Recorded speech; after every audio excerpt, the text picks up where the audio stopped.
Bangunan ini mempunyai 5 bilik darjah, ya. Antaranya lah ni kita lihat bagaimana classroom atau bilik darjah ni, yang mana dalam ini diadakan kelas-kelas pengajian agama.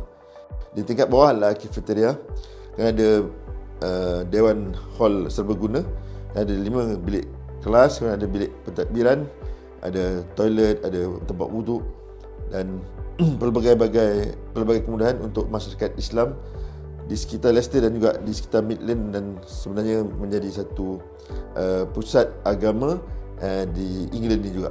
Siapa nak sangka kan, dekat tengah-tengah negara United Kingdom ni, di Leicester, duduk kat sini dah rasa macam duduk dekat negeri Arab dah ni. Kalau kita tengok Arabic seat ni. Jadi mudah-mudahan Allah Ta'ala ganjarkan bagi semua yang membantu kan, untuk membeli pub ini, dah ubah suai, dah ditransfer untuk menjadi bukan sahaja sekolah untuk kanak-kanak, bahkan sampai orang dewasa, sampai semua orang boleh mendapat manfaat daripadanya.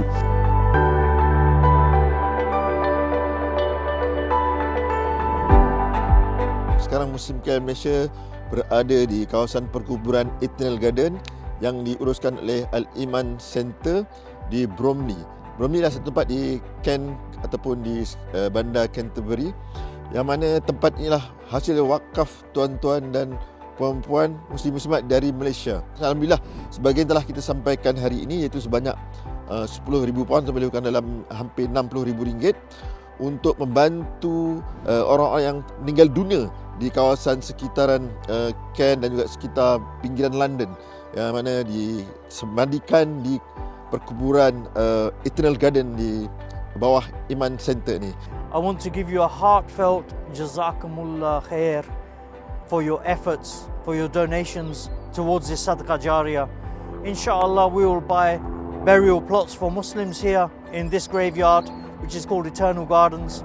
We really thank you from the bottom of our hearts. Inshallah, it will be Sadaqah Jariyah for you and your families.